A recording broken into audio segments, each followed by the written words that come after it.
240ของน้องชาบูเปิด23ครับเดี๋ยวครับน้องชาบูยังไม่พร้อมชาบูน้องชาบู240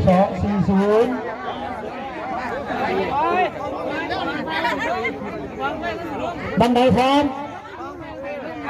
มีน้องชาบูกับน้องเฟิร์สหลานเทวดาบันไดพร้อมยกมือเอาบันไดพร้อม1 2 3ปล่อยเลยครับปล่อย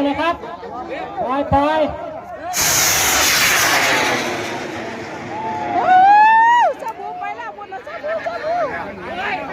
ค่ายไหนครับชื่อค่ายไหนครับชาบูน้องชาบูบอกน้องชาบูหมูกระทะได้ดิเด้อปูซาพญาแถน น้อง ได้ ชาบู เสียบู น้องชาบู เสีย10 ล้อชาบูของชาบูได้เสียบูได้ดิเด้อได้กระซ่าเสียบู ถึงตัวไหนเด้อลากมาตาม ไปเลยลูกได้มาแดงเก่าผู้ชายท่านพญาแถนมาดิเด้อไปเสียบูจะเล่นลูกเลี้ยงเด้อครับมันทำอะไรวะ อยู่ในกลุ่มกล้องที่ค่ายนี่ละ น้องชาบูเสียซาบู ไปไหน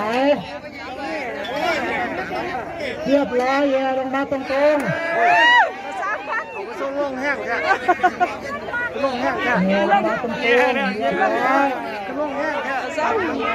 น้องชาบูเลยลงมาตรงตรงเด้อไม่ได้เด้อบาด